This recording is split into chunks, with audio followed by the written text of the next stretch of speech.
Well, it's been a few weeks since Emily Kaplan's well-disputed story regarding the ouster of Seattle Kraken's head coach, Dave Hakstol. And with just a few short weeks left until the NHL Draft and the free agency period begins, we're asking ourselves the big question today: what's cracking up in Seattle with their head coaching search? Hey everybody, welcome into Clearing the Benches, your one-stop shop for daily fresh hockey content. If you go ahead and hit your subscribe button right now, every single day we'll bring you in a new hockey video to enjoy. Well, when I look at this situation, the first question that comes to mind for me is, does Ron Francis want to hire a first-time NHL coach? Seattle took a little step back this year. Then after the season, you had a little controversy, with the players disputing Emily Kaplan's story. And then, now we're looking, you got 6 weeks left until the draft and free agency. You want to have a coach in place. Again, you're going to be looking for free agents. First thing they're going to say is, who's coaching this team? If you don't have a coach, they're going to say, yeah, call me when you got a coach. And by then I might have signed up with another team. So that's my big question today is, does he want to hire a first-time NHL coach?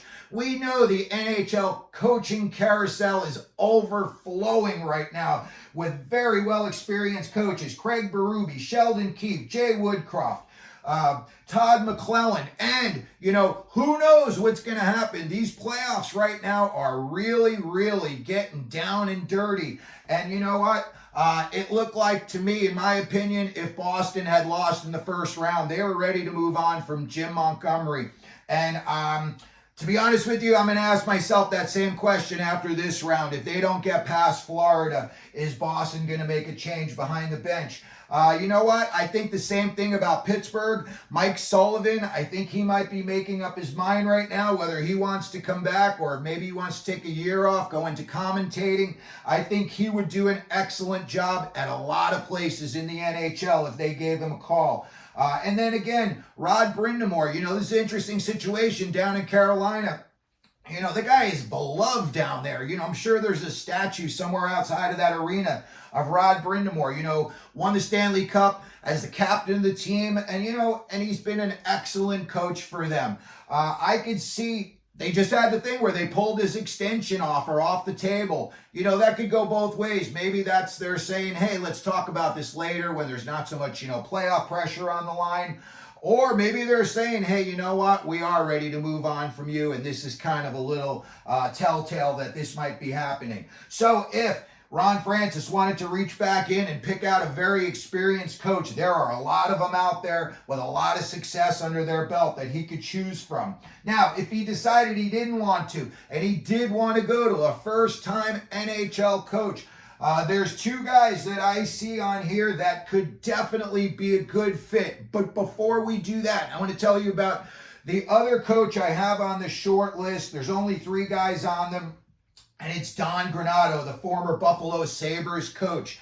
He was 122, 125, and 27 his time behind the bench up in Buffalo. My opinion, he did a good job. They gave up a lot of goals to a lot of teams they shouldn't have been giving up so many goals to. And this year, all of their offensive guys just kind of, sputtered out. None of them really even got off to the start we expected. But everybody was expecting Don Granato to take Buffalo into the playoffs. Now, here's where it gets good for Don Granato, okay? Between 2013 and 2016, he was the head coach of the United States National Development Team.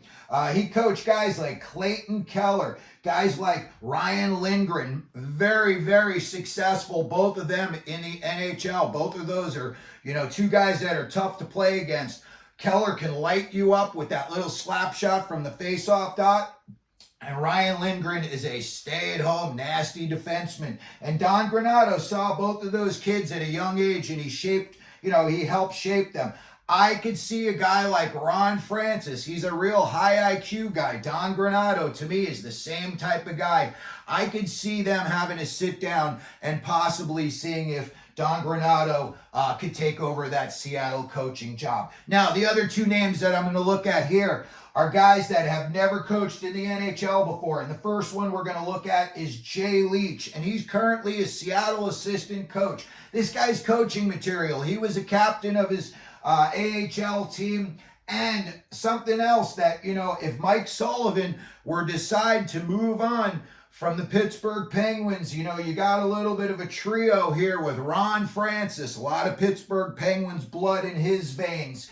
And then you had a guy in Jay Leach that worked with Mike Sullivan when Sullivan was coaching down in Scranton. So I could see Jay Leach being a guy that Ron Francis gives serious consideration to. And in my opinion, you know, he's already the assistant coach. He's got a big time familiarity with all the players on the team. You know, I'm sure he's got a good relationship with them. If not, I think he would have gone when Hakstol went. So I think, in my opinion, Jay Leach is probably going to be the #1 guy if they decide not to hire one of the guys off the coaching carousel.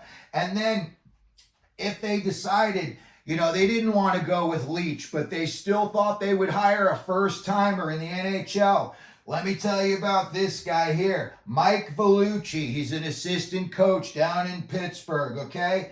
He was in Carolina during Ron Francis' tenure down in Carolina. They were basically there at the same time. And then prior to that, Vellucci got drafted by the Hartford Whalers in 1984. And guess who was a star in the Whalers in 1984? Ron Francis. So I'm sure these guys have known each other for more than 40 years. And everything that I've heard, Mike Vellucci's name is on the short list. You know, if Sullivan leaves, they may just try to bring Vellucci up and have him take over a team. Again, he's already familiar with a lot of the players on this team. So if they decided not to go with Leach and they went with Vellucci, again, Ron Francis is bringing in a guy that he feels very comfortable with, and I'm sure he's had a long experience with. So that's going to take a look at the guys that I think Seattle could be looking into as far as the next head coach. Again, there's a 50-50 chance, a better than 50-50 chance, that they're going to pluck one of the guys that's on the head coaching carousel right now. But again, if they don't, the three names that we're looking at are Jay Leach, Mike Vellucci, and Don Granato. So let me know what you think down in the comment section. If you think they're going to hire one of these guys or they're going to hire somebody else, they're going to hire somebody off the coaching carousel. If you could, please hit your like button. Don't forget to subscribe. And as we always do here at Clearing the Benches, let them know you're out there.